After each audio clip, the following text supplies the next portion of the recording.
Kopi enak harus diolah dengan baik untuk mengeluarkan semua cita rasa dan aroma kopi. Proses budidayanya pun juga harus diperhatikan sebelum melangkah ke proses pengolahannya. Pemupukan, pemangkasan, penyiangan, dan pengendalian hama dan penyakit dilakukan secara periodik.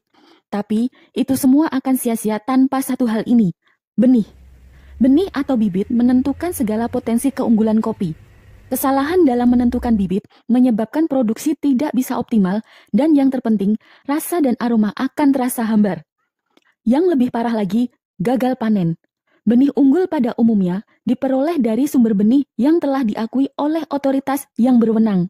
Proses produksinya pun dilakukan oleh tangan-tangan ahli dan terampil. Mau tahu cara pembuatan benih kopi?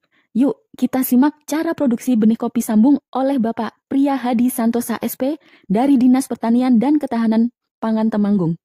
Baik, kita sekarang untuk mengambil bahan sambung untuk komoditas kopi, kita pilih cabang Urtutrup. Kita pilih cabang yang sehat, bebas sama penyakit, yang sudah diperkirakan umurnya 3-6 bulan. Nah, kita ambil.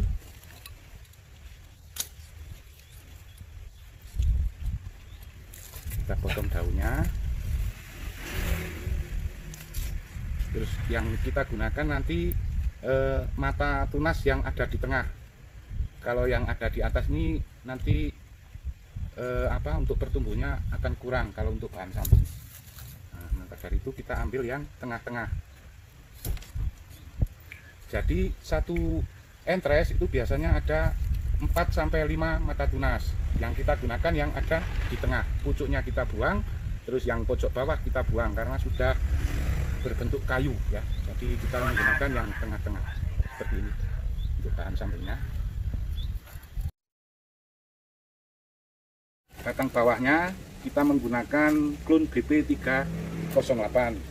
Kemudian untuk umur tanaman batang bawah itu kira-kira 6 bulan sampai 8 bulan itu bisa kita laksanakan penyambungan. Kemudian caranya untuk daun yang ada di bawah potongan yang mau disambung itu harus dipangkas. Dipangkas sepertiga daun. Kita sisakan untuk membantu proses fotosintesis.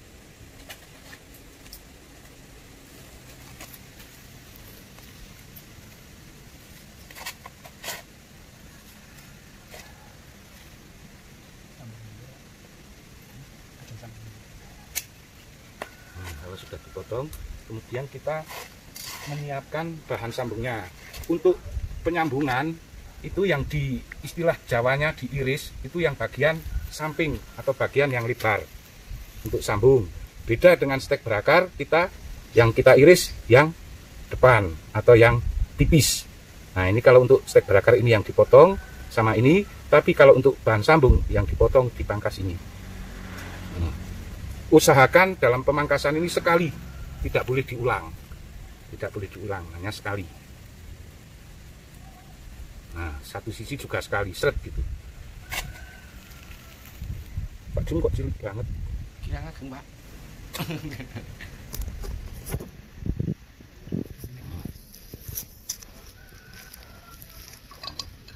Kunci dalam penyambungan agar persentase hidup itu lebih tinggi, itu salah satu dari sisi kupasan ini harus menempel salah satu sisi dari batang bawah.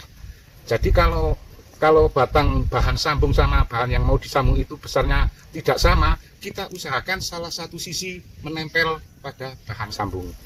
Jadi kalau ini nanti bahan sambungnya miring, nggak tepat di tengah. Kalau tepat di tengah nggak mungkin hidup.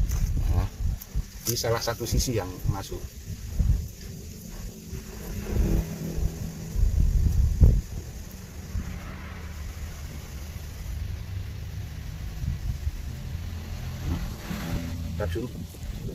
Setelah kelihatan rapat, itu kita ditali.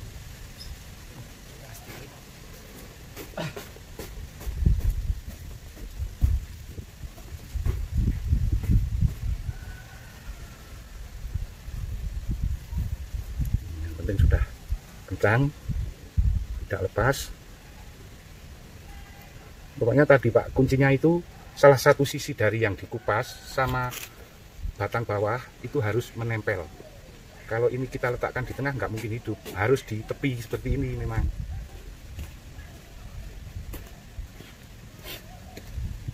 Ini, Mas, kebuk banget kali ini ya.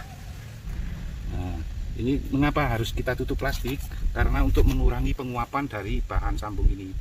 Kalau ini tidak ditutup plastik akan cepat menguap sehingga cabangnya akan kering. Kalau ditutup seperti ini, kita buktikan kalau dalam 1 minggu itu kok tidak ada titik hitam pada bahan sambung ini, berarti kemungkinan hidup. Tapi kalau 1 minggu itu sudah ada titik hitam, meskipun itu cuma sedikit, itu jelas tidak hidup, tanda-tanda kematian ya, titik hitam seperti itu. Setelah seperti ini kita kasih tali sini.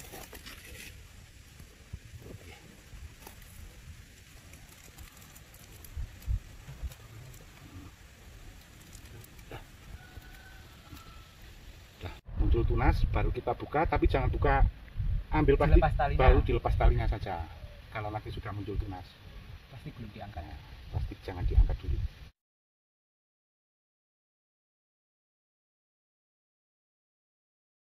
Selanjutnya, kita simak tata cara produksi benih kopi stek berakar. Semean, kita komposisinya menggunakan 1 kilo pupuk kandang, 1 kilo pasir, kemudian 1 kilo tanah. Nah, itu dengan komposisi dosis campuran 1:1:1:1:1. Kemudian tanah diaduk, diratakan, dan kita buat sungkup menggunakan bahan bambu sama plastik. Itu untuk persiapan persemaian. Kemudian setelah kita siapkan bahan persemaian, kita mengambil bahan stek. Bahan stek juga sama dengan bahan yang kita gunakan untuk sambung ya. Untuk stek bakar ini, jadi syaratnya harus yang sudah umur 3-6 bulan. Untuk stek berakar itu kita menggunakan cabang Urtutrup. Kita potong yang umur 3-6 bulan. Nah, setelah kita potong, kita lakukan perumpesan. Perumpesan seperti ini. Ini dalam 1 entres itu ada 2 mata tunas. Kemudian yang tunas paling atas kita buang. Kita menggunakan yang digunakan 2 tunas, 2 mata tunas. Karena ini yang berada di tengah-tengah, belum begitu tua dan tidak begitu muda. Setelah kita potong seperti ini, kita lakukan pemotongan lagi. Tadi saya sampaikan untuk sambung itu tadi yang dipangkas sebelah sini. Kalau yang untuk stek berakar yang dipangkas sebelah sini samping. Ini ada berbagai macam metode irisan. Ada yang seperti ini langsung ditancapkan bisa, ada yang 2 kali irisan bisa, 1 kali irisan tegak lurus bisa. Jadi kalau yang kita laksanakan di sini kita menggunakan 2 irisan samping kanan dan samping kiri. Nah, setelah seperti ini kita langsung mengecelupkan ke zat perangsang tumbuh. Di sini kita menggunakan root up sebagai perangsang pertumbuhan akar. Kita menggunakan root up.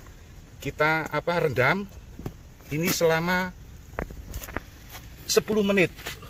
Nah, 10 menit supaya ada proses transpirasi sehingga cairan ini masuk lewat silem ke jaringan stek ini.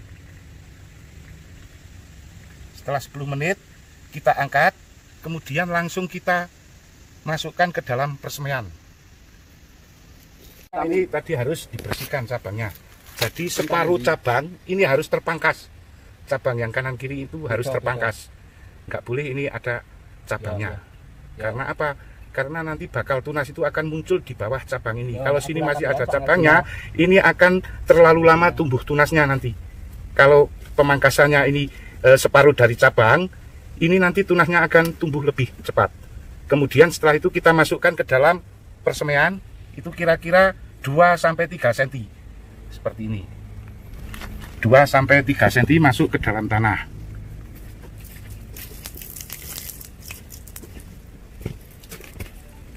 Kita kasih air, disiram air. Siram air, baru kalau sudah basah baru kita tutup menggunakan sungkup. Menggunakan sungkup plastik. Biasanya yang sudah dilakukan para penangkar itu umumnya kita menutup sungkup ini kita lakukan selama paling tidak 10-15 hari. Itu tidak boleh sedikit pun dari sungkup ini terbuka. Tapi biasa yang dilakukan oleh penangkar-penangkar mungkin belum tahu itu tiap hari Pak pembukaannya, jadi tiap hari. Kalau kita tidak, untuk mempercepat pertumbuhan tunas, kita tutup, kita biarkan selama 10-15 hari baru kita buka. Stek dipelihara sampai dengan umur 2,5 bulan. Setelah itu dipindahkan ke polybag. Pembesaran di polybag sekitar 4 sampai dengan 6 bulan. Setelah siap tanam, benih disertifikasi dan diberi label yang telah disahkan oleh lembaga sertifikasi benih. Benih sudah siap dan sah untuk diedarkan dan ditanam di lahan petani. Bagaimana? Tertarik untuk produksi benih kopi? Monggo, bisa berguru kepada ahlinya dan yang terpenting